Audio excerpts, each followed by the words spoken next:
ज्यादा हाय हाय नहीं करना, हमें हाय हाय से बचना चाहिए।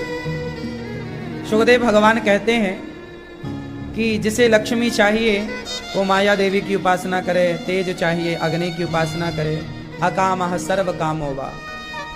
जो भगवान को भज लेता है उसे अलग अलग चीजें नहीं चाहिए होती हैं। जो भगवान को भज लिया उसे सब कुछ मिल जाता है। भगवान को पा लेने के बाद फिर कुछ पाना शेष रह नहीं जाता। बात समझ में आ रही है? कुछ भी शेष नहीं बचता।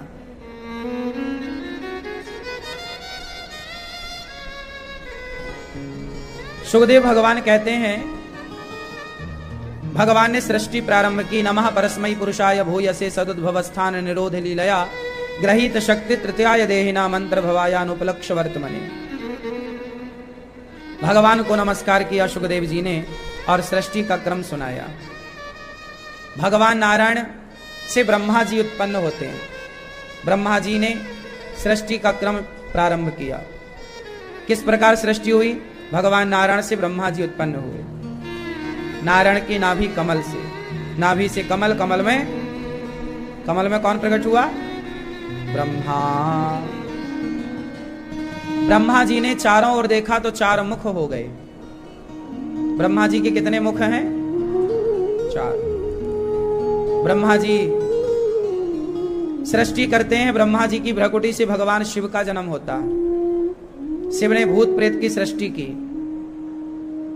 ये जितने भूत प्रेत हैं सब भगवान शिव की संतान हैं। प्रेत योनि, भूत पिशाच योनि शिव जी की संतान है सब। ब्रह्मा जी ने रोका कि अब आप सृष्टि मत करो। तब ब्रह्मा जी ने सनकादियों को उत्पन्न किया, ऋषियों को उत्पन्न किया और फिर मनु शत्रुपा को प्रकट किया। मनु शत्रुपा से सृष्टि का क्रम स्टार्ट हुआ। विदुर जी पर भगवान कृपा करने घर गए और छिलकों का भोग लगाए। फिर भगवान की चर्चा विदुर जी ने मैत्रेय जी से पूछी कि किस तरह से भगवान ये सृष्टि करते हैं। सृष्टि का क्रम क्या है? सृष्टि का क्रम समझाओ हमें। तब विदुर जी महाराज ने मैत्रेय जी से कहा कि प्रभु ये बताओ कि भगवान सृष्टि किस तरह करते हैं। तो ब्रह्मा जी के शरीर से मनु प्रकट हुए और शत्रुपा, और मनु शत्रुपा की 5 संतानें हुई। 3 बेटियां 2 बेटे। आकुति, देवहूति, प्रसूति, प्रियव्रत, उत्तानपाद। आकुति का विवाह रुचि प्रजापति से हुआ। देवहूति का विवाह कर्दम जी से। प्रसूति का विवाह दक्ष प्रजापति से हुआ। आकुति, देवहूति, प्रसूति। आकुति के यहाँ यज्ञ भगवान भय, देवहूति के यहाँ कपिल भगवान भय। माता देवहूति का विवाह करदम जी से जब हुआ तो करदम जी की 9 बेटियां हुई। 9 बेटियों का विवाह ब्रह्मा जी के 9 मानस पुत्रों से हुआ। और करदम जी की जब बेटियां हो गई, बेटा हो गया, करदम जी ने कहा देवी आज्ञा दो, हमारी गृहस्थी पूरी हो गई। गृहस्थ आश्रम कितने साल का होता है? हाँ, आप लोग सब गृहस्थ में आए, गाड़ी चलाने के पहले सीखते हो कि नहीं? हाँ या ना? कि डायरेक्ट शोरूम से गाड़ी उठाई और चलाना सीखा नहीं, बैठे चले, ऐसा होता है? पहले गाड़ी को प्रॉपर बोलो, जोर से सीखना पड़ता है। आप लोगों ने गृहस्थी की गाड़ी को चलाना सीखा है क्या? कितने साल की गृहस्थी होती है, किस तरह गृहस्थी चलती है, किस तरह हमें अपने गृहस्थी की जिम्मेदारियों को पूरा करना होता है। हम कुछ सीखते नहीं हैं, बस शादी करा लेते हैं। गृहस्थी कितने वर्ष की होती है? मैया बताएंगी हमारी। क्यों? दादाजी बताएंगे कितने साल की होती है गृहस्थी? हाँ, आप बताओ भैया, आप बताओ गृहस्थी कितने साल की होती है? चश्मा वाली भैया, कितने साल की होती है गृहस्थी? बताओ सरकार। नहीं बताओगे? क्यों, गुस्सा हो क्या? गृहस्थी कितने साल की होती है? पीले भैया, पीली टी शर्ट, कितने साल की? नहीं पता? शादी हो गई आपकी? गृहस्थी होती है 25 वर्ष की। कितने वर्ष की? 25 वर्ष का ब्रह्मचर्य, 25 साल की गृहस्थी, 25 साल का वानप्रस्थ, 25 साल का सन्यास। 4 आश्रम, ब्रह्मचर्य, गृहस्थ, वानप्रस्थ, सन्यास। हम सबकी गृहस्थी कितने वर्ष की है? 25 साल रहना है पत्नी के साथ। फिर क्या करें महाराज? 25 साल बाद, 25 साल बाद जब आपकी बेटी का ब्याह हो जाए, जब आपके बेटे का ब्याह हो जाए, तो अपना मन सबसे हटाकर पूर्ण रूप से भगवान में समर्पण कर दीजिएगा। बची हुई शेष आयु भगवान की। 25 साल पत्नी के, 25 साल पत्नी के, बच्चों के, जिम्मेदारियों के। हाँ या ना? जब तक बेटी का ब्याह ना हो, जब तक बेटे का ब्याह ना हो, तब तक गृहस्थ में रहो। और फिर शादी ब्याह बेटा बेटी की हो जाए तो गृहस्थ से मन हटाकर भगवान के चरणों में मन लगा देना चाहिए। बची हुई श्वासें भगवान के नाम कर देना चाहिए। हर श्वास में हो सुमिरन तेरा, यूं बीत जाए जीवन मेरा। अब भगवान में लगो। अब बहुत हो गई है? अब आप लोगों को पता ही नहीं है सिस्टम कि किस उम्र में भजन करें, किस उम्र में क्या करें। आप लोग तो बुढ़ापे तक लगे रहते हैं संसार के विषयों में। सदा के लिए विषय नहीं होते। पत्नी और पति एक, हम दोनों को संयमी बनकर के जीवन जीना चाहिए। क्या बन के जीना चाहिए? संयम। पत्नी किस में रहे? संयम में। पति किस में रहे?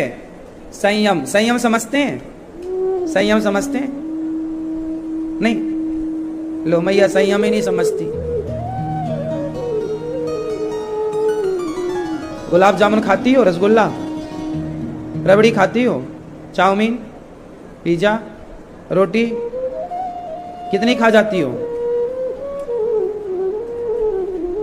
जैसे किसी को रबड़ी बहुत पसंद है माना की, और उसे शुगर की बीमारी है। अब पसंद बहुत है पर डॉक्टर ने बोला है कि रबड़ी मत खाना, शुगर है। तो क्या कर रहा है वो? उसके सामने रबड़ी आई तो उसने रबड़ी को देखा, इच्छा हो रही है कि खाऊं, पर उसने नहीं खाया। उसने अपने मन को कंट्रोल किया। उस इच्छा है कि खा लूं, फिर भी उसने कंट्रोल कर लिया अपने आप को। इसी को संयम कहते हैं, संयमी है ये, संयम है। इच्छा होने के बाद भी हम अपने आप को रोक लें। इच्छा बोलो, इच्छा होने के बाद भी हम अपने आप को रोक लें। इसका नाम क्या है? ये संयम है। जब आपका मन हो, जैसे आप किसी स्त्री को देखते हैं या पुरुष को देखते हैं और आपका मन उसके पास चला जाता है, वो बहुत सक्सेस है, बहुत पावरफुल है, बहुत सुंदर है। कई बार मन तो चंचल है, कब किसका कहां चला जाए, पर मन चला जाए तो मन को जाने दो, पर आप अपने आप को संयमी बनाओ। नहीं, मन तू गलत कर रहा है, तू गलत जगह जा रहा है, चल वापस आ। हर गलत जगह से मन को खींच लेना, ये कौन कर सकता है? संयमी व्यक्ति। यदि संयमी नहीं है तो वो मन के साथ चला जाएगा, और मन के साथ गया तो सर्वनाश हो जाएगा। रावण का मन सीता मां की तरफ चला गया, सर्वनाश हुआ। जबकि राम का मन सूर्पनखा की तरफ बिल्कुल नहीं गया, जबकि आई सुंदरी बनकर, हमें स्वीकार कर लो, ब्याह कर लो, ऑफर दिया, पर राम का मन तनिक भी सूर्पनखा की तरफ नहीं गया। ये सही राम कैसे हैं? जोर से, जोर से। संयम। देखना इंद्रियों के ना घोड़े बढ़े, इनमें संयम के हरदम ये कोड़े पड़े। अपने रथ को सुमार्ग लगाते चलो, मन से गोविंद गोपाल गाते चलो। मन से गोविंद गोपाल, अपने मन को सुमार्ग लगाते चलो और मन से गोविंद। देखना इंद्रियों के ना घोड़े बढ़े। देखना, ए भैया जरा देखना कि तुम्हारी इंद्रियां कहां जा रही हैं। अपने को भी जरा देखा करो कि तुम्हारा आंख कहां जा रही है, तुम्हारी आंख किसे क्या देख रही है, तुम्हारे कान कहां क्या सुन रहे हैं, क्या तुम्हारी वाणी, तुम्हारा मुंह कहां जा रहा है, शब्द कहां जा रहे हैं। देखना इंद्रियों के ना घोड़े बढ़े, इंद्रियों के घोड़े। सुनो, अर्जुन का रथ कौन चला रहा था? कितने घोड़े थे उस रथ में? कितने घोड़े थे उस रथ में जो भगवान कृष्ण चला रहे थे? हाँ, कितने घोड़े थे जो रथ भगवान चला रहे थे? वो रथ में घोड़े थे 5 और 5 10। हमारी इंद्रियां कितनी हैं? हमारी इंद्रियां कितनी हैं? जोर से, हमारी इंद्रियां कितनी हैं? जोर से। 10। इंद्रियां कितनी होती हैं? 5 ज्ञानेंद्री, 5 कर्मेंद्री। 5 ज्ञानेंद्री, 5 कर्मेंद्री। ज्ञानेंद्री कौन? जिनसे ज्ञान होता है। ज्ञान आंख से ज्ञान होता है, रूप का। आंख से ज्ञान होता है, जोर से। कान से ज्ञान होता है, शब्द का। नासिका से ज्ञान होता है, गंध का। जिह्वा से ज्ञान होता है, स्वाद का, रस का। और चमड़ी से ज्ञान होता है, स्पर्श का। हाँ या ना? शब्द, स्पर्श, रूप, रस, गंध। 5 ज्ञानेंद्री, आंख, कान, नाक, जिह्वा और त्वचा। कितने हो गए? 5 और हैं। ये ज्ञान कराती है। ये क्या करा रही हैं? आंख ज्ञान कराती है रूप का, कान ज्ञान कराता है शब्द का, नासिका ज्ञान कराती है गंध का, जिह्वा ज्ञान कराती है स्वाद का, और चमड़ी ज्ञान कराती है टच का, स्पर्श का। आपको किसी ने छुआ तो चमड़ी ये टच होगा, पता लग कोई छू रहा है आपको। स्पर्श। बात समझ में आ रही है? ये कौन सी इंद्रियां हैं? जोर से। ज्ञान। अब 5 और हैं कर्मेंद्रियां। कौन कौन सी? कर्म। हाथ। हाथ से क्या हो रहा है? लेना देना। लेना और ये कर्म हो रहा है। कौन सी इंद्रियां हैं ये? कर्मेंद्रियां। लेना देना। पांव से चलना फिरना। मुंह से बोलना बतलाना, मैं बोल रहा हूं, कर्म कर रहा हूं। मुख कर्म कर रहा है बोलने का, हाथ लेने देने का कर्म, पांव चलने फिरने का कर्म। ये कितनी हो गई? 3। और 2 इंद्रियां गुप्त, मूत्र द्वार और मल द्वार। मल मूत्र का विसर्जन करना भी कर्म है। मूत्रेंद्री और मलेंद्री। मल मूत्र टोटल कितनी हो गई? 5। ये 5 कर्म करते हैं हम रोज। लेने देने का, चलने फिरने का, बोलने बताने का और मलमूत्र। टोटल 5 कर्म और टोटल 5 ज्ञान। ज्ञान और कर्म कितना हुआ? इन 10 इंद्रियों को, इनकी डोर किसके हाथ में थी? श्री कृष्ण के हाथ। याद रखना, यही है देखना इंद्रियों के न घोड़े बढ़े।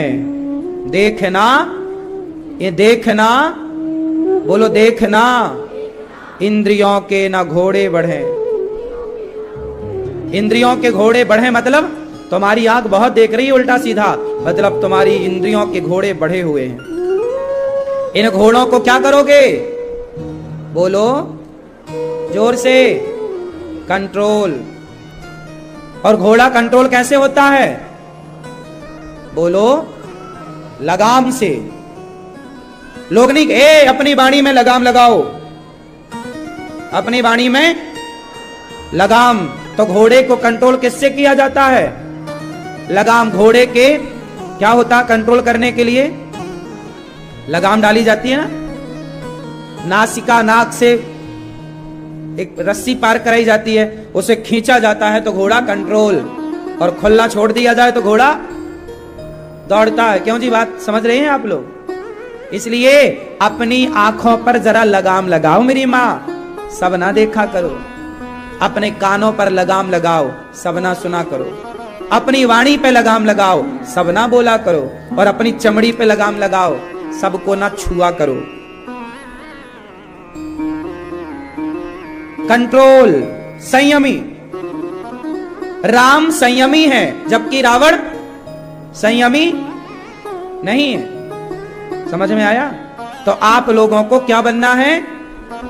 संयम। क्या बनोगे मेरी मां? तो गृहस्थी में रहो, पति पत्नी साथ में, पर कैसे बन के रहोगे? भोगी बनकर या योगी बनकर?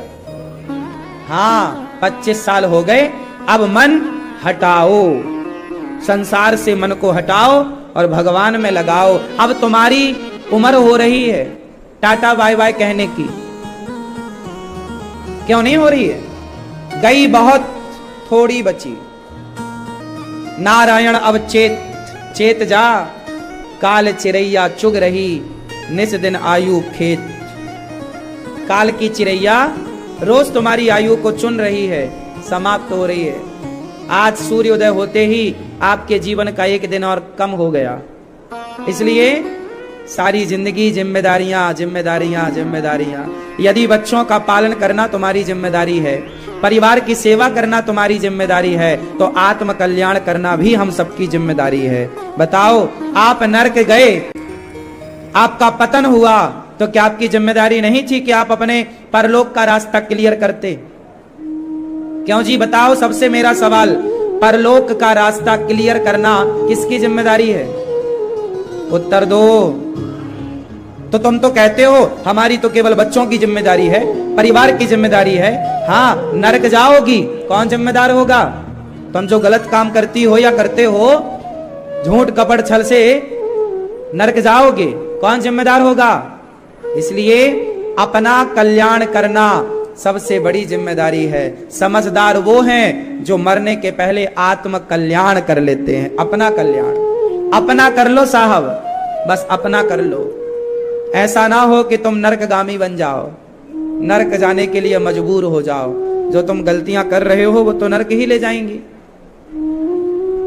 इसलिए संयमी बनो। पत्नी के संग कैसे रहना चाहिए? बोलो, कैसे रहना चाहिए? पति के साथ कैसे रहना चाहिए? परम तपस्वी बन करके। पत्नी क्यों होती है बताएं आपको? आप लोगों ने विवाह कराया है, क्यों भैया? बताओ, आपने विवाह क्यों कराया? बैठे बैठे सब परिवार ने करा दिया तो आपने कर लिया। हाँ, जिम्मेदारियों को देखते हुए आपने शादी कर ली। आपने विवाह क्यों किया? भाई साहब बगल वाले,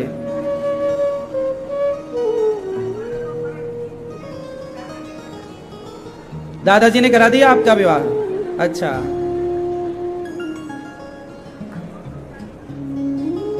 क्यों? दादाजी बताएंगे हमारे, आपने क्यों विवाह किया? हाँ? काय के लिए? गृहस्थी के लिए? शादी काय के लिए की? गृहस्थी के लिए।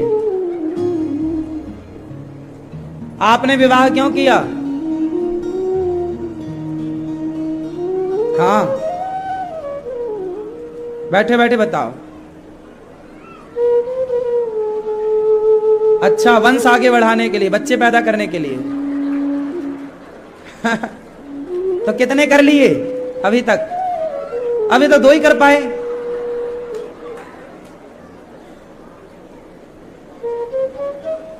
अरे जब शादी किए थे बच्चे पैदा करने को तो 20-25 करते।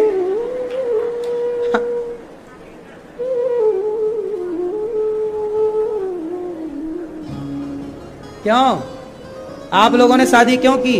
विवाह क्यों किया? ये भैया बताएंगे। आपसे पूछ रहे हैं, आपसे क्यों विवाह किया आपने?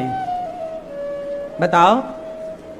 सबने किया तो आपने भी कर लिया, तो सारे भेड़ कुएं में गिरेंगे, तुम भी गिर जाओगे। ये तो भेड़ चाल हो गई।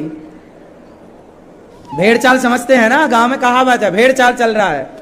भेड़ चाल मतलब भेड़। अब सोचो कि आपने विवाह कर लिया, आपके बच्चे इतने बड़े बड़े हो गए, पर आपको ये पता नहीं है कि आपने विवाह क्यों किया। मैया आप लोगों ने भी विवाह किया है? मैया, आपने विवाह क्यों किया? वैसे हमारी मैयाओं की क्या गलती है कि तो माता पिता ने करा दिया, मन हो ना हो करा दिया। इसलिए हम आप लोगों से सवाल नहीं पूछते, पुरुषों से पूछ लेते हैं। आप बता सकती हो तो बताओ, आपने विवाह क्यों किया? बताओ। सबने ब्याह कर लिया पर पता किसी को नहीं है क्यों करते हैं ब्याह। भाई सब करते हैं, हम भी कर लिए। अरे उसकी डीप पे तो जाओ, जानकारी तो हासिल करो, क्यों विवाह होता है, क्यों ये बड़े बुजुर्गों ने परंपरा बनाई। कुत्ता बिल्ली तो ब्याह नहीं करते, फिर भी बच्चे पैदा कर रहे हैं। यदि बच्चे पैदा करने को तुमने ब्याह किया है तो सुअर कहां ब्याह करता है? 12-12 थोक में पैदा कर रहे हैं उन लोग। विवाह का उद्देश्य आप लोगों ने समझा ही नहीं, इसलिए गृहस्थी ना बिखर गई। हम लोग विवाह क्यों करते हैं, इसका एक मूल कारण है शास्त्रोक्त। हमसे कोई पूछे, आज के बाद आपसे कोई ये क्वेश्चन करे तो आप ये उत्तर मत देना जो आपने दिया ये उत्तर गलत था। हम विवाह इसलिए नहीं करते कि हमें वंश आगे बढ़ाना है। अरे वंश तो आगे बढ़ ही जाएगा, शादी करोगे तो बच्चे तो होंगे। बच्चे पैदा करने के लिए तो तुमने ब्याह नहीं किया, वो तो बच्चे शादी के बाद होते ही हैं, नहीं होते। भाई किसान खेत में गेहूं बोता है तो गेहूं तो मिलता ही मिलता, पर भूसा फ्री में मिलता है। बोलो हाँ। क्यों जी, आप किसान हैं क्या? आप में से कोई किसान है तो हाथ उठाओ। आप किसान हो? गेहूं होता आपके यहां? तो गेहूं वाले किसान क्या करते हैं कि खेत में गेहूं बोते हैं तो गेहूं के बदले गेहूं मिलता है, पर फ्री में क्या मिलता है? बोलो बोलो, भूसा, भूस। उस भूसे के लिए ना कोई प्रयास नहीं करना पड़ता किसान को ज्यादा। जैसे गेहूं के बाद भूसा फ्री में मिलता है, ऐसे विवाह करोगे तो भाई ये परिवार, ये बच्चे, ये तो भूसे की तरह, ये तो मिलना ही मिलना, जाएगा कहां? ये परिवार, ये तो भूसा है, ये तो भूसे की तरह है, जाएगा कहां? विवाह का उद्देश्य बच्चे पैदा करना होता तो फिर विवाह के बाद मीराबाई भी बच्चे पैदा कर लेती। विवाह के बाद यदि बच्चा पैदा करना उद्देश्य होता तो स्वामी विवेकानंद जी भी विवाह करते और बच्चे पैदा करने में लग जाते, पर उद्देश्य बच्चे पैदा करना नहीं है। बच्चे तो हो ही जाएंगे, भगवान करे आपके खूब बच्चे हो, 10-10, 12-12 हो, हमें क्या दिक्कत है। विवाह का उद्देश्य है अधिकार। हम लोग विवाह क्यों करते हैं? हमारे यहां जब विवाह होता है तो सबसे पहले दुल्हा दुल्हन मंडप के नीचे बैठते हैं और सबसे पहले उनका एक यज्ञ होता है। पति पत्नी दोनों मंडप के नीचे बैठ के दुल्हा दुल्हन क्या करते हैं? एक यज्ञ करते हैं। बोलो हाँ या ना। उस यज्ञ के बाद उस यज्ञ कुंड की पति पत्नी परिक्रमा लगाते हैं, जिसे फेरे कहते हैं। क्या कहते हैं? अग्नि के, वो अग्नि के फेरे ऐसे नहीं होते, वो अग्नि नहीं होती, वो यज्ञ कुंड होता है। और हम लोग अग्नि के फेरे नहीं, अग्नि तो है पर एक्चुअली वो यज्ञ कुंड है। और हम जैसे यज्ञ करते हैं तो परिक्रमा लगाते हैं कि नहीं? हाँ या ना? उसी तरह पति पत्नी से पहले आहुतियां डालते हैं। पंडित जी क्या मंत्र पढ़ते हैं? मंत्र पढ़ के वो आहुतियां डलवाते हैं और आहुति डलवाने के बाद जब आपका यज्ञ संपन्न होता है फिर आप उसकी परिक्रमा करते हैं और उस अग्नि को साक्षी मान करके अब आप पति पत्नी के बंधन में जुड़ते हैं। तो आपका विवाह क्यों हुआ? इसलिए हुआ। बताओ, क्या बिना पत्नी के कोई पुरुष अकेला यज्ञ में बैठ सकता है? यज्ञ कर सकता है? क्या कोई बिना पति के स्त्री यज्ञ कर सकती है? उत्तर दो। कर सकती है? कोई भी अनुष्ठान क्या पति के बिना या पत्नी के बिना क्या कोई अनुष्ठान होता है हमारे हिंदू धर्म में? उत्तर दो। हुआ? क्या मतलब हुआ? हमारी पत्नी, हमने विवाह इसलिए नहीं किया कि बच्चे पैदा करने हैं, हमने विवाह इसलिए किया कि हमें यज्ञ का अधिकार प्राप्त होगा विवाह के बाद। हम ईश्वर की उपासना कर पाएंगे विवाह के बाद, हम ईश्वर की और उपासना कर पाएंगे, उस विधान से उपासना कर पाएंगे, संयमी बन पाएंगे विवाह के बाद। विवाह के पहले मन भटकने की संभावना ज्यादा है, पर विवाह के बाद मन को कंट्रोल करने की संभावना कई गुना बढ़ जाती है। तो हमारी पत्नी हमारे यज्ञ में सहयोगी है, तो हमने यज्ञ के लिए, ईश्वर की प्राप्ति के लिए जो यज्ञ का अनुष्ठान जरूरी है, उस यज्ञ के अनुष्ठान का अधिकार प्राप्त करने के लिए हम सबने विवाह कराया है। हमारी पत्नी हमें यज्ञ का अधिकार देती है, हमारा पति हमें यज्ञ का अधिकार देता है। यदि आपका पति नहीं है तो आप यज्ञ में बैठने के अधिकारी। इसलिए कहते हैं स्त्रियों को अकेले आहुति नहीं डालना चाहिए, और केवल स्त्रियों को, यदि कोई बड़ा यज्ञ है, घर का सामान्य हवन तो पुरुष अकेले कर सकता है, नित्य का हवन, नित्य होम, पर कोई बड़ा यज्ञ है वो पुरुष अकेला नहीं कर सकता। उदाहरण देखिए, जब माता सीता वनवास में थी उस समय राम ने यज्ञ किया था, राजसूय यज्ञ। क्या उस यज्ञ में राम ने अकेले आहुतियां डाली? वशिष्ठ जी ने मना कर दिया कि आप यज्ञ नहीं कर पाओगे, क्योंकि आपकी पत्नी नहीं है, और जिसकी पत्नी नहीं होती वो यज्ञ नहीं कर पाता। तो राम बोले क्या करें? बोले जंगल से सीता को बुलाओ। बोले सीता को कैसे बुलाएं, वो तो वनवास में है, नहीं बुला सकते। फिर क्या करें? तब सोने की सीता बनाई गई। तब क्या बनाया गया? जोर से। यदि पत्नी आपके पास नहीं है, नाराज होके कहीं चली गई है, और पत्नी जिंदा है और पति के पास नहीं, माना कि पत्नी नाराज होके मायके में है और हमें यज्ञ करना है, अब पत्नी नहीं है तो भी हम यज्ञ नहीं कर सकते। पत्नी का होना चाहिए, होना आवश्यक। नहीं थी तो राम जी ने सोने की सीता बनाई। क्यों? ये बात सही है? राम जी ने क्या बनाया? सोने की। क्यों बनाई? क्या जरूरत थी सोने की सीता बनाने की? क्योंकि यज्ञ का अधिकार, राम को यज्ञ का अधिकार नहीं मिल रहा था। राम भगवान है। आप लोग हल्के में लेते हो अपनी अपनी पत्नियों को, अपने अपने पतियों को। अरे गृहस्थ आश्रम, गृहस्थ में रहना ही एक यज्ञ के बराबर है। आप गृहस्थ में हो मतलब आप एक यज्ञ में है, एक अनुष्ठान में है। इसलिए पति पत्नी को संयमी बन के रहना चाहिए। हमारी पत्नी, हमारा पति हमें यज्ञ का अधिकार देते हैं। दशरथ जी ने यज्ञ किया था, पुत्रेष्टि यज्ञ। दशरथ जी ने पुत्र प्रकट करने के पहले क्या किया? बोलो, यज्ञ किया। इसलिए हमारे हिंदू धर्म में बच्चा पैदा करने के पहले माता पिता को, पति पत्नी को एक यज्ञ करना चाहिए, उस यज्ञ का प्रसाद पाना चाहिए, भगवान को प्रणाम करना चाहिए। अच्छे कार्य को करते हुए जब आप संतान उत्पत्ति का विचार करोगे तो आपकी संतान राम जैसी होगी। यज्ञ किया दशरथ जी ने, तब जाके राम जैसी संतान हुई यज्ञ के बाद। इसलिए शादी ब्याह करो तो पहले पति पत्नी को, इसलिए आज भी हमारे भारत में ये परंपरा कुछ जगह बची है कि जब विवाह होता है तो मंडप के नीचे तो यज्ञ होता है कि नहीं होता है। लेकिन आजकल क्या होता है? आजकल तो जब पिता ब्याह करता है अपनी बेटी का तो बारातियों के लिए एक शराब का ठेका खुलवाता है।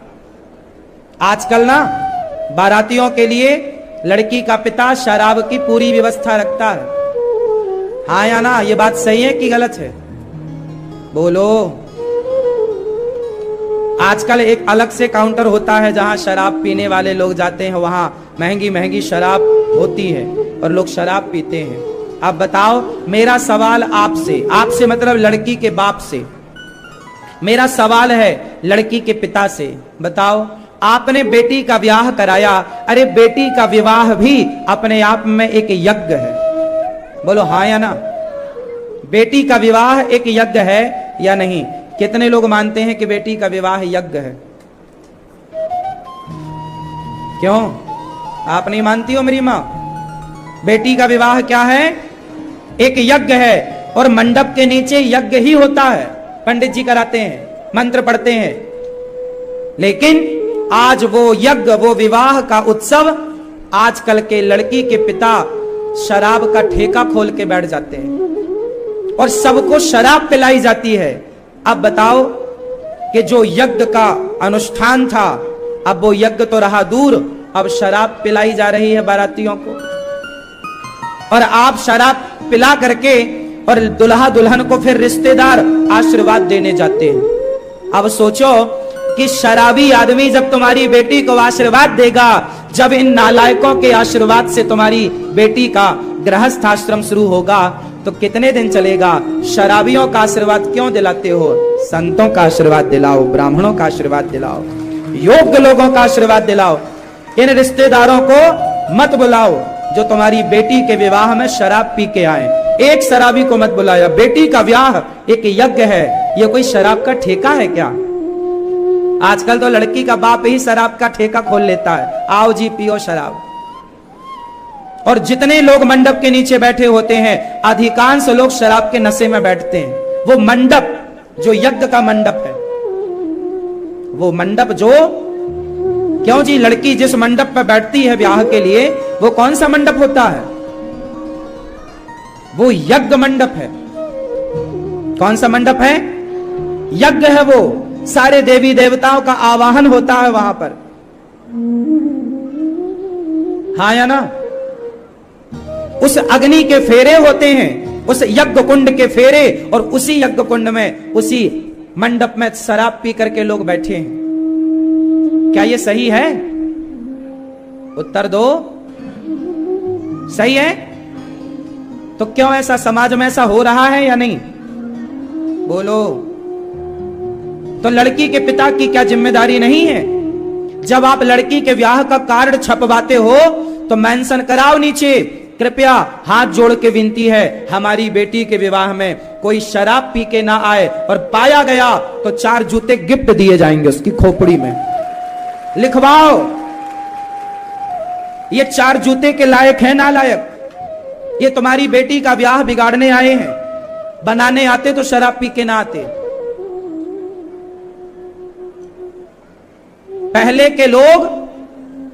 पहले लोग जब ऋषि मुनि यज्ञ करते थे ना, तो दुष्ट लोग उस यज्ञ कुंड में खून डालते थे, हड्डियां डाल देते थे यज्ञ को बिगाड़ने के लिए।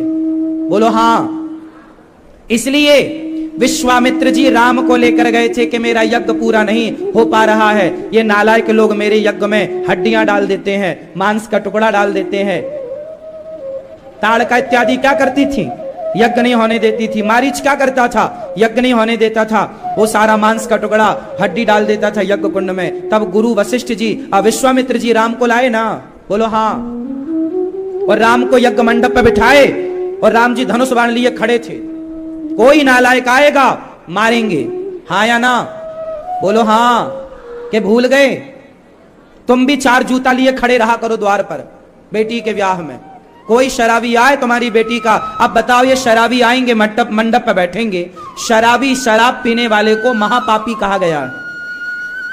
क्या कहा गया है? जोर से। अरे मेरे मां, रास्ता बिल्ली काट जाए ना तो अपशगुन माना जाता है। रास्ता, यदि बिल्ली रास्ता काट जाए तो अपशगुन माना जाता है। और तुम्हारी बेटी के ब्याह में मंडप के नीचे शराबी आकर बैठे हैं, क्या ये अपशगुन नहीं है? शराबी को महापापी कहा जाता है। मैं नहीं कहता, शास्त्र कहते हैं। शराबी को क्या बोला गया? शराब पीना, शराब महापाप की श्रेणी में आती। पाप नहीं है, महापाप है। और तुम्हारी बेटी का ब्याह हो रहा है। आप में से कितने माता पिता हैं जो अपनी बेटी का बुरा चाहते हैं? चाहते हो? अच्छा, भला कौन कौन चाहता है अपनी बेटी का? तो मुझे उत्तर दो।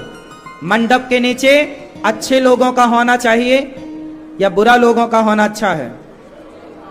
तो शराबियों को क्यों नहीं तुम लोग समझाते? क्या ये बात शादी के कार्ड में नहीं लिखनी चाहिए आपको कि हमारी बेटी का ब्याह है, और आगे से लिखो कि विवाह एक यज्ञ है, और आप सब जो आ रहे हैं बाराती घराती, आप एक यज्ञ में भाग लेने आ रहे हैं। कृपया आप अच्छे विचारों के साथ आए, शराब इत्यादि का सेवन करके ना आए, ये यज्ञ है। हाँ, ये भैया बताएंगे। आप पीछे वाले भैया और मैया मिलके बताओ।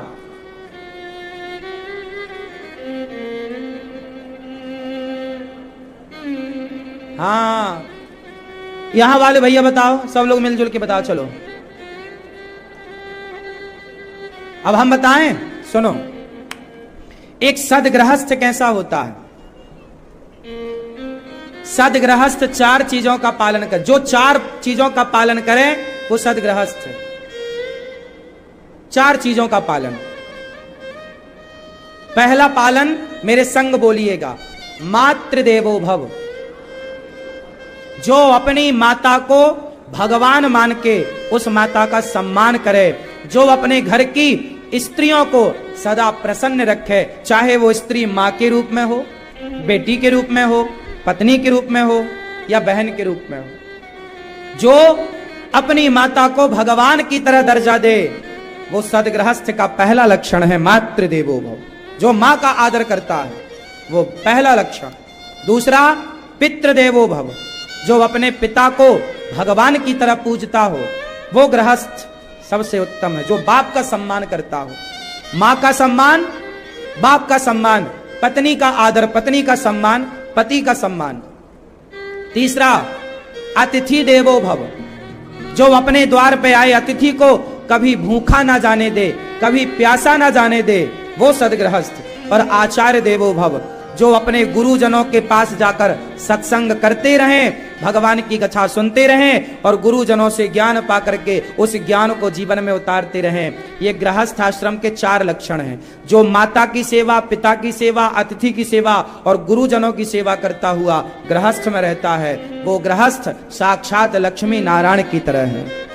वो गृहस्थ पूज्य है। लेकिन आजकल के गृहस्थ शादी हुई कि सबसे पहले अपने माँ बाप से दूर होते हैं। आजकल के छोरा छोरी शादी होने के बाद क्या करते हैं? हमें तो माँ बाप के संग नहीं रहना, माँ बाप से अलग हो जाते हैं। ये लक्षण गृहस्थ का है ही नहीं। और आजकल 99% लोग अपने माँ बाप के साथ रहना नहीं चाह रहे हैं। आप जैसे कुछ भले 1% लोग हैं जो आज तक अपने माँ बाप की सेवा कर रहे हैं। तो गृहस्थ, सदगृहस्थ के 4 लक्षण हैं। कौन कौन लक्षण हैं? मातृदेवो, सब बोलो मात्र, शुरू से बोलो मात्र, फिर से बोलो। दूसरा, तीसरा, अतिथि देवो भव। चौथा, आचार्य देवो भव। ये 4 वाक्य याद कर लीजिएगा। जिस घर में माता पिता का सम्मान है वो घर में पानी पियो। जिस घर में माँ बाप का सम्मान नहीं है उस घर में पानी भी नहीं पीना चाहिए। 7 दिन बची हो उसे क्या करना चाहिए? 7 दिन ही बचे हैं जीवन के, क्या करें? राजा परीक्षित जी को जब ये पता चला कि मुझे केवल 7 दिन बचे हैं मेरे पास, 7 दिन बाद मरना है, तो राजा परीक्षित जी सुखदेव भगवान से हाथ जोड़कर बोले, गुरुदेव मैं क्या करूं? सुखदेव भगवान बोले, क्या करोगे? 7 दिन बचे हैं तो भगवान की कथा। 7 दिन जिसे मिले हों कि अब 7 दिन में ही आपको अपना परलोक सुधारना है, 7 दिन में ही करना है जो करना है। कैसे क्या होगा? 7 दिन जिसकी उम्र बची हो क्या करे वो? भगवान के आश्रित रहे वो। सुखदेव भगवान ने कहा, वरीयाने सते प्रश्नः क्रतो लोकहितं नृप आत्मवित् सम्मतः पुंसां श्रोतव्यादिषु यः परः। 7 दिन। तुमने बड़ा उत्तम प्रश्न किया है परीक्षित। जिसके पास केवल 7 दिन बचे हों वो केवल भगवान का चिंतन करे। श्रोतव्यः, ज्यादा से ज्यादा कथा सुने। कीर्तितव्यश्च, ज्यादा से ज्यादा कीर्तन करे। स्मर्तव्यश्चेच्छिता भयम्, क्या करे वो? कीर्तन करे, कथा सुने।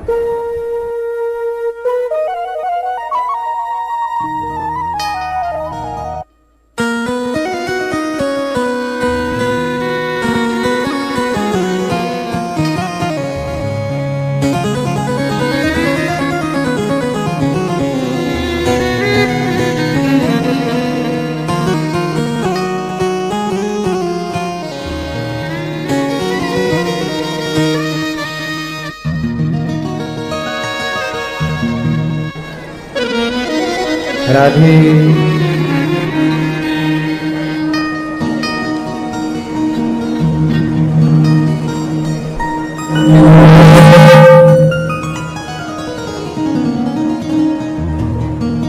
वरीयाने सते प्रश्नः क्रतो लोकहितं नृप आत्मवित्सम्मतः पुंसां श्रोतव्यादिषु यः परः। राजा परीक्षित जी से कहा सुखदेव भगवान ने कि आपने बड़ा ही उत्तम प्रश्न किया है। जिसे 7 दिन में मरना हो वो क्या करे? कीर्तन करे। हम सबकी जिंदगी बहुत ज्यादा नहीं है, हम सबकी आयु बहुत नहीं है। क्षण भंगुर जीवन की कलिका कल प्रात को जान खिले न खिले, मलयाचल की सुचि सुंदर मंद सुगंध समीर चले न चले। कलिकाल कुठार लिए फिरता, तन नम्र है चोट झिले न झिले। भजले हरि नाम हरि रसना, फिर अंत समय में हिले ना हिले। जीवन बहुत बड़ा नहीं है हम सबका, एक छोटा सा जीवन है, 7 दिनों का जीवन। आपकी आयु कितनी है मैया? आप कितने साल की हो मेरी माँ? बताओ आप कितने साल की हो? 60। अब कितने की बची हो? आप कितने की हो? 50। कितना बाकी है अभी आपका? क्यों चश्मा वाली मैया कितनी हो गई आप? गई बहुत, थोड़ी बची। नारायण अवचेत, काल चिरैया चुग रही, निस दिन आयु खेत। हम सबकी बहुत चली गई, अब बची कितनी है? थोड़ी सी। और जो थोड़ी सी बची है वो भी हमारी यदि गप्पे करने में जाए, वो भी निंदा चुगली करने में जाए, तो जीवन का अर्थ ही क्या है? जो बीत गया सो बीत गया, जो बचा है उसे संभाला जाए। जो बीत गया सो बीत गया, जो बचा है, जो आयु चली गई सो चली गई, जो वक्त गुजर गया सो गुजर गया। जो बचा है उस वक्त को सही उपयोग किया जाए, उस समय का उसे संभाला जाए। सुखदेव भगवान कहते हैं राजन, सबसे बढ़िया श्रोतव्य, ज्यादा से ज्यादा कथा सुनो। अच्छा, सुनाने वाला और सुनने वाला, ज्यादा अच्छा क्या है, सुनाना या सुनना? जोर से। सुनाना अच्छा है कि सुनना? जोर से। सास को सुनाओ या सुनो? बहू को सुनाओ कि सुनो? पिता को सुनाओ कि सुनो? बेटे को सुनाओ कि सुनो? जीवन में खुश रहना है तो सुनाओ कम, सुनो ज्यादा। खुश रहना है तो सुनाओ कम और सुनो। इसलिए भगवान ने सुनने को कान 2 दिए हैं, बोलने को वाणी 1 दी है, कि सुनना ज्यादा है, 2 हैं सुनने वाले और बोलने वाला कम। बोलो ज्यादा।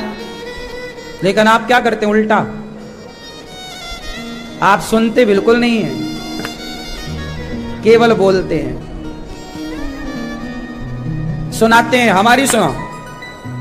अच्छा, मजे की बात तो तब है जब एक पड़ोसन दूसरे पड़ोसन से मिलती है और ये भी बोलती रहती है और वो भी बोलती रहती है, दोनों बेचारी बोल रही है, सुन कोई नहीं रहा है। वो अपना रोए जा रही है, मैं भी ऐसी हूं, वो भी गई, मैं भी ऐसी है।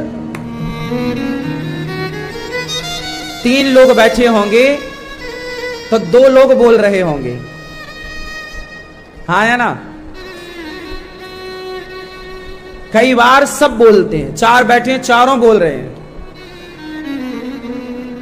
आदमी सुनाना ज्यादा, इसलिए परेशान है। इसलिए सत्संग होता है कि हम सब सुनेंगे और भगवान की कथा सुनाई जाएगी। तो श्रोतव्यः कीर्तितव्यश्च। आप में से कितने लोग कीर्तन रोज करते हैं? कीर्तन किन के घरों में रोज कीर्तन होता है? आपके घर में कीर्तन नहीं होता? क्या होता है फिर? तमाशा, झगड़ा?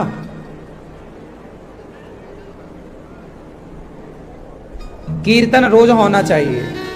जिसके घर में कीर्तन नित्य होता है, जो रोज कीर्तन करते हैं, उनके यहाँ लक्ष्मी नारायण का वास होता है। जहां कीर्तन होगा। कीर्तन क्या होता है? कीर्तन कौन सा? करो जरा। हाँ, श्री कृष्ण गोविंद हरे मुरारी, हे नाथ नारायण वासुदेव। श्री कृष्ण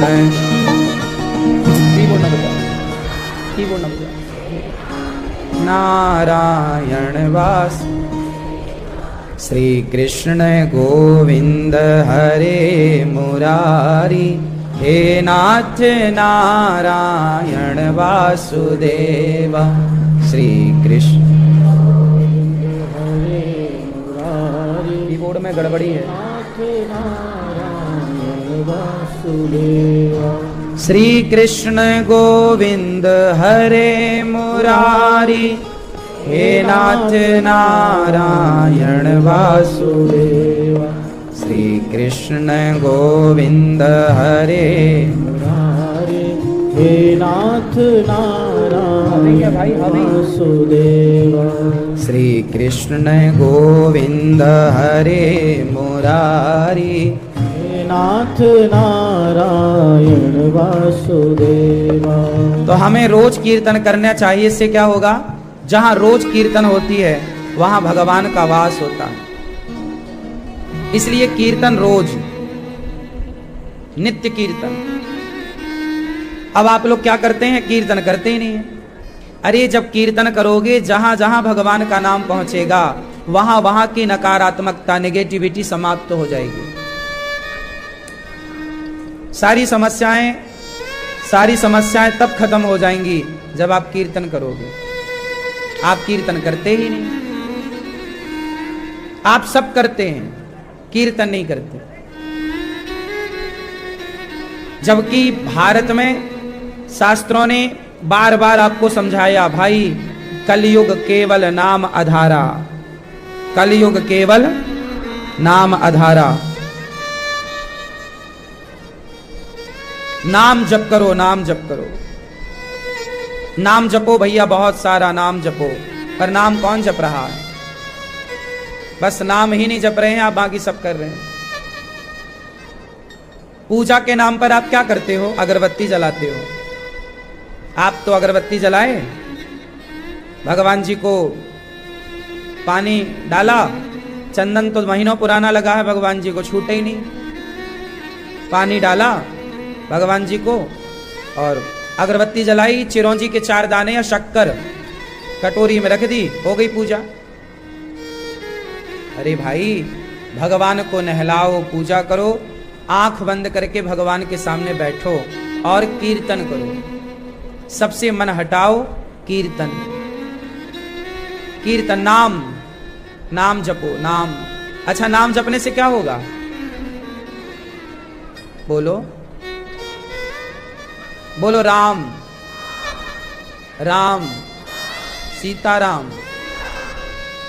अब कोई नाम जप रहा है, सीताराम सीताराम सीताराम सीता, कोई व्यक्ति बोला, इससे क्या होगा? कोई आदमी बोले कि भाई नाम जप रहे हो, इससे क्या होगा? क्या होगा मैं बताता हूं क्या होगा। आप किसी के घर के पास जाओ और उसका नाम माना कि घनश्याम है, किसी आदमी का नाम घनश्याम है, और आप उसके घर के बाहर खड़े होके बार बार कहो, घनश्याम घनश्याम घनश्याम घनश्याम घनश्याम, क्या होगा? बोलो।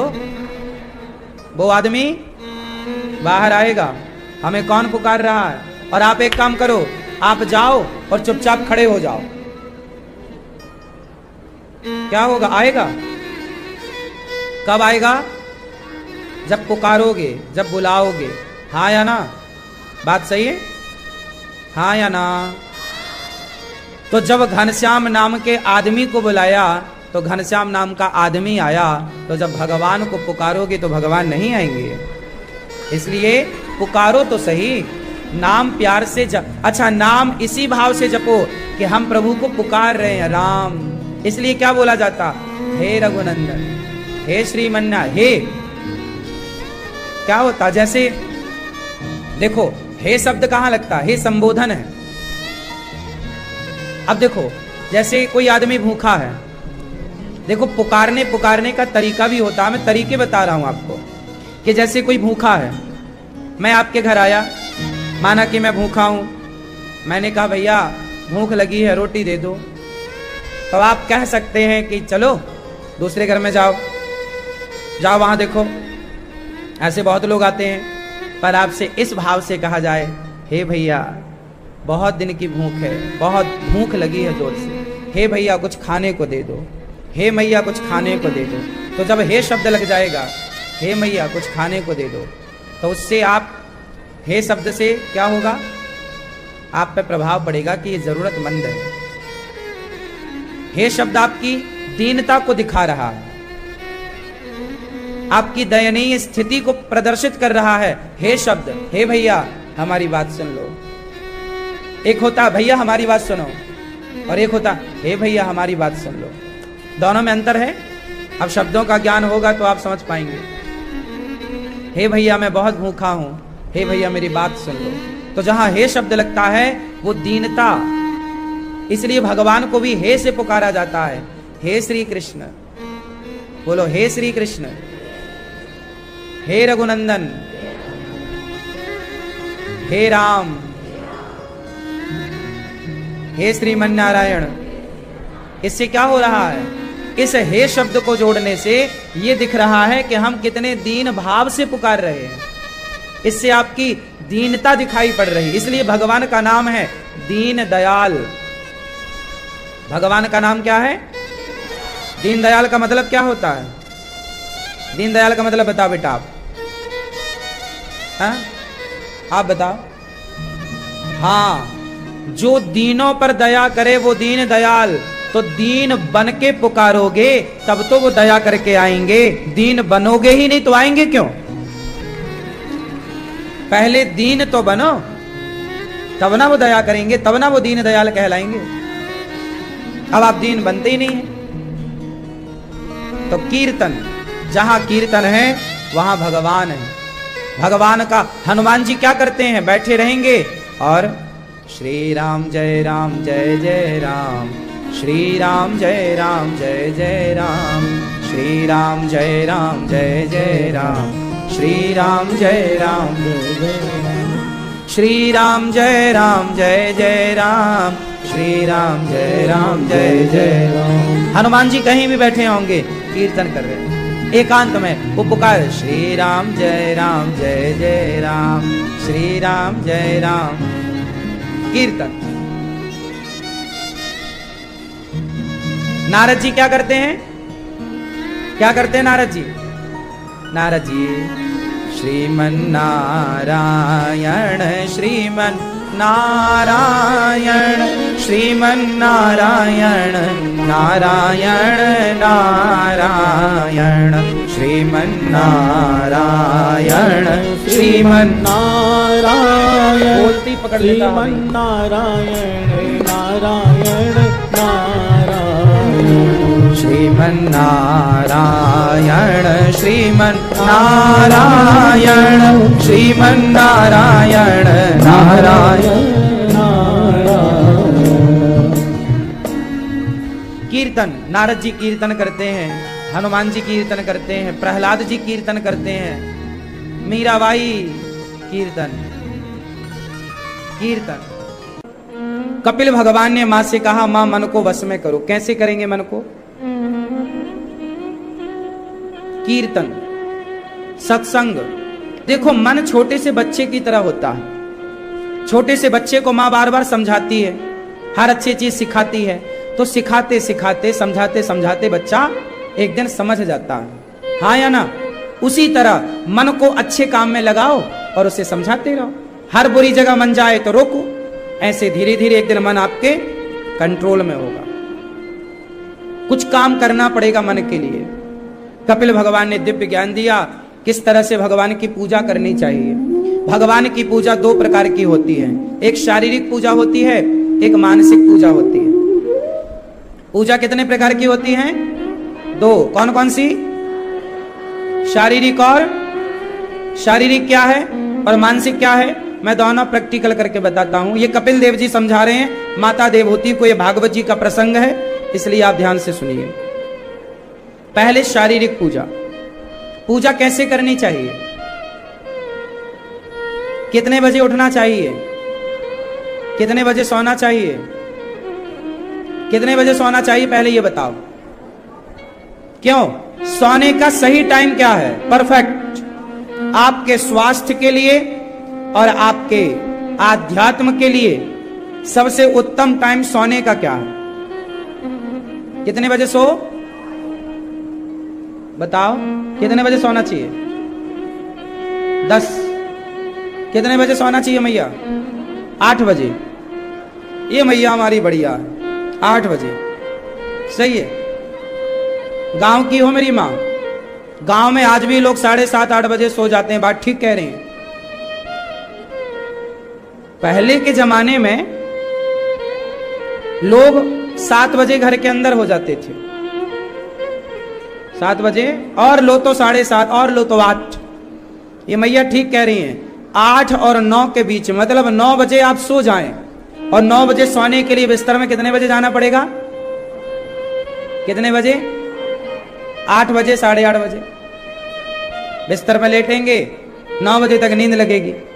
अच्छा 9 से फिर 10, 11, 12, 1, 2, 3, 4 और 5, 8 घंटा हो गया। 8 घंटे की नींद भी होनी चाहिए। एक स्वास्थ्य का ध्यान ये रखें तो 8 नहीं तो 7, 7 से 8 घंटे की नींद होनी चाहिए। क्या कहते हैं आप? कितना सोना चाहिए? 8 घंटे बहुत बहुत पर्याप्त। 24 घंटे में 8 घंटे सोना बहुत।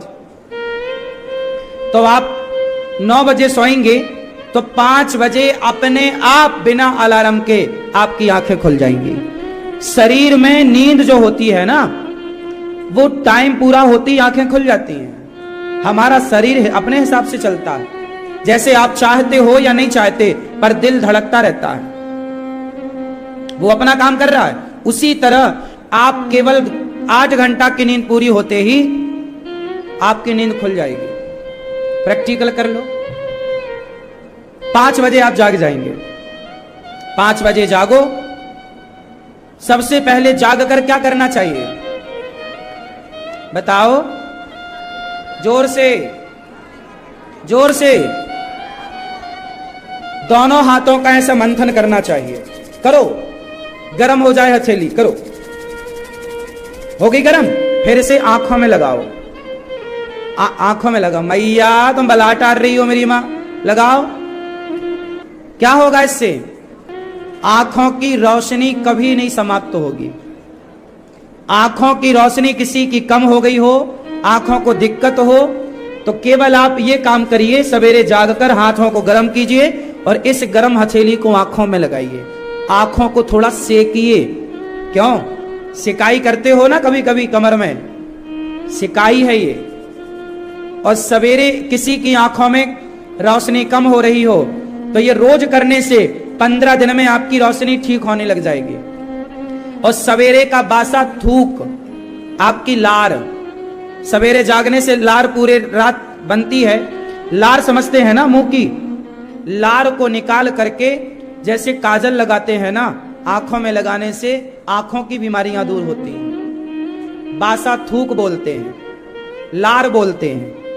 लार को निकाल करके अपनी लार और आंखों में काजल की तरह लगाने से और यूं घर्षण करके हथेली गर्म होने पर आंखों में लगाने से आपका आंखों का रोग दूर होता है। चेहरे पर ये गर्म हथेली लगाने से चेहरे का रोग दूर होता है। जैसे बहुत सारी बीमारियां चेहरे पर किसी किसी को होती है, फुंसी होना इत्यादि। फुंसी उनसी, फोड़ा फुंसी, ये नहीं होता, सिकाई हो जाती है, ये नेचुरल, ये बॉडी की सिकाई है ये। तो सवेरे उठ के सबसे पहले क्या करोगे? इससे क्या होगा? रात भर में जो सोते हैं ना, पूरी बॉडी ना निष्क्रिय सी हो जाती है, मतलब आराम। और जब हाथों का मंथन करते हैं तो पूरा शरीर अंदर से भी जाग जाता है, एक्टिव हो जाता है, सक्रिय हो जाता है। इसलिए मंथन। किस किस को बात समझ में आ गई? करना, काम आएगी बातें, भूल जाओगे तो फिर नुकसान होगा आपका। दादाजी आपको रोज करना चाहिए। चश्मा जिनको लगा है आप रोज करना, आपका चश्मा उतरने की संभावना है। अपनी लार को निकाल के काजल की तरह लगाना आंखों में और फिर गरम कर लेना। 15 दिन में ही आपको पता चल जाएगा। फिर क्या करें? फिर पृथ्वी माता को पांव रखने के पहले पृथ्वी माता को प्रणाम। हे पृथ्वी मां, हम आपके पुत्र हैं, हमें क्षमा कीजिए जो हमसे अपराध होते हैं। कराग्रे का हाथों में भगवान का दर्शन करो। कराग्रे वसते लक्ष्मी, कर के अग्रभाग में लक्ष्मी का वास होता है, कर मध्य में सरस्वती का, कर मूल में ब्रह्मा भगवान कृष्ण का, गोविंद का, कर मूले तो गोविंद। जब सवेरे लक्ष्मी, सरस्वती और भगवान का दर्शन करेंगे तो लक्ष्मी भी बरसेगी, सरस्वती माँ की कृपा भी होगी। तो अपनी हथेलियों में भगवान का दर्शन करना चाहिए। पृथ्वी माता को प्रणाम। और सवेरे सबसे पहले क्या करना चाहिए? आप लोग सवेरे क्या खाते पीते हो? जाग के तुरंत क्या करते हो? खा लेती हो मैया? नहाती हो? तो भी गलत करती हो। जाग के सबसे पहले क्या करना चाहिए? क्या करना चाहिए? जोर से पानी पीना चाहिए। गुनगुना पानी हो तो, और पानी तांबे के बर्तन में हो, तांबे के पात्र में रख दो, रात को ढक के रख दो। सवेरे 2-3 गिलास पानी पियो। और पानी कैसे पीना चाहिए? उकड़ू बैठ करके। उकड़ू समझते हैं? क्यों भैया, उकड़ू समझते हो? बैठ के बताओ जरा हमें। हाँ, ऐसे ऐसे उकड़ू बैठ करके पानी पीना चाहिए। हाँ या ना? किस किस को बात समझ में आ रही है? उकड़ू बैठ करके पानी पीना चाहिए। 3 गिलास कम से कम, 1 लीटर कम से कम पानी पीने। और पानी कैसे? घूंट घूंट पानी, डग डग डग डग डग डग नहीं, गड़ गड़ गड़ गड़ गड़ नहीं, घूंट घूंट पानी। जो मुंह की लार है वो पानी में घुल के अंदर जानी। रात को जो लार बनती है ना, वो औषधि होती है, पता है आपको? हमारे मुख की लार सबसे बड़ी औषधि है। भोजन पचाने में सहायक कौन होती है? हमारी लार। बोलो हाँ या ना? तो आपके पानी के साथ जब घूंट घूंट पानी घुमाओगे गालों में, तो पानी में लार घुलेगी और वो अंदर जाएगी, वो औषधि है। तो पानी, अच्छा पानी भी पीने के पहले ना लोटा भी हो और गिलास भी हो, और गिलास और लोटे में पानी को 2-4 फेंटा मारना चाहिए। क्या होता है इससे? बोलो, साइंस नहीं समझते आप लोग जरा भी। एक बोतल का पानी और एक फेंटा, फेंटा समझते हो ना? लोटा गिलास को पानी लो और ऐसे ऐसे गड्ढ कर लो। क्या होगा? पानी में ऑक्सीजन लेवल बढ़ जाएगा। जब पानी को फेंटा मारेंगे तो पानी में किसकी मात्रा बढ़ेगी? जोर से। बोतल बंद, बोतल के पानी पीने से बचना चाहिए। बोतल बंद पानी में ऑक्सीजन की मात्रा कम होती है। पानी पीने के पहले गिलास में डाल के 2-4 बार गड्ढ करना चाहिए। इससे ऑक्सीजन बढ़ता है, और वो ऑक्सीजन भरा पानी जब अंदर जाएगा वो ज्यादा शक्तिशाली पानी होता है। पहले के लोग बीमार कम पड़ते थे, कुएं का पानी पीते थे, नदी का बहता पानी पीते थे। इतना अच्छा पानी नदी का, इतना अच्छा पानी कुएं का। सबसे गंदा पानी आज जो आप लोग घर घर में आरओ लगवाए हैं ना, अब फैशन के नाम पे तो आरओ सबके घर पे है। आरओ का ही पानी पीते हैं आप, फिल्टर वाला। पर नेचुरल पानी पहले कैसा था? तालाब का। क्यों जी? कौन सा पानी बढ़िया है, आज का या पहले का? पहले का पानी झरने से आता था, नीचे नीचे कितने सारे स्रोत होते थे। वो पानी कितनी लंबी यात्रा करके आता था, और यात्रा करके पानी आया है तो ना जाने कितने पत्थरों से गुजरा होगा, वो ऑक्सीजन से, एनर्जी से भरा हुआ पानी था। और आज जो पानी पीते हो आप, वो मरा हुआ पानी है। इसलिए आज सब प्रकार की बीमारियां हैं। पर आपको सवेरे सबसे पहले क्या करना है? उकड़ू बैठ के पानी पीना है। पानी पी के आपको फिर 100-200 कदम चलना है, फिर जाके फ्रेश होना है, फिर नहाना है। नहा के सबसे पहले एक सुंदर साफ कपड़े पहनना है, एक तांबे के लोटा में जल लेना है और सबसे पहले सूर्य भगवान को एक लोटा जल चढ़ाना है। सूर्य भगवान को जल कैसे चढ़ाना चाहिए? खाली पानी नहीं चढ़ाना चाहिए। जिसको पैसे की कमी हो रही है वो पानी को लाल करके चढ़ाए। लाल मतलब कुमकुम, हल्का सा उसमें चंदन या कुमकुम मिलाए और लाल पानी चढ़ाए। इससे धन धान्य की वृद्धि होती है, धन धान्य बढ़ता है। यदि पति पत्नी के रिश्तों में खटास है, कोई दिक्कत जा रही है, लड़ाई झगड़ा ज्यादा है, तो पानी को मीठा कर लेना चाहिए, गुड़ डालना चाहिए।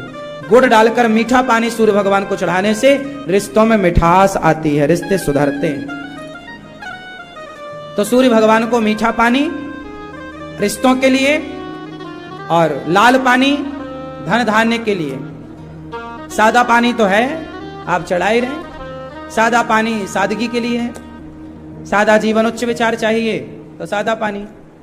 कुछ धन धान्य में बढ़ोतरी चाहते हो तो लाल, रिश्तों को बढ़िया चाहते हो तो गुड़, मीठा पानी चढ़ाओ। सूर्याय नमः क्या बोलोगे? सूर्याय नमः क्या बोलोगे? सूर्याय नमः, आदित्याय नमः, भौमाय नमः, खगाय नमः, मित्राय नमः, भास्कराय नमः। गूगल में सूर्य भगवान के 12 नाम निकाल लेना, 12 नाम याद कर लेना। नहीं आए तो सूर्याय नमः को ही 12 बार बोलना। सूर्याय नमः, सूर्याय नमः, सूर्याय नमः, सूर्याय नमः, सूर्याय नमः। हे सूर्य भगवान हमें सद्बुद्धि दो। जल चढ़ाते समय जल के छींटे पांव में नहीं आने चाहिए। जल चढ़ाते समय जल के छींटे पांव में क्या करें फिर? नीचे गमला हो, माटी हो, आप थोड़ा ऊपर हो, पानी या बाल्टी रख लो। बाल्टी में पानी चढ़ा के, मतलब सामने सूर्य भगवान को, नीचे बाल्टी, फिर वो बाल्टी का पानी गमलों में डाल दो। उसके छींटे वापिस पांव में नहीं आने चाहिए। ठीक है, ऐसे सूर्य अर्घ देना चाहिए। फिर क्या करना चाहिए? आपका जो मंदिर है वहां बैठना चाहिए। एक थाली लेना। सबसे पहले आपके गोपाल जी को रात को सुलाते हो, सवेरे जगाते कैसे हो? मंदिर में जाने के पहले ताली बजाओ। क्या करो?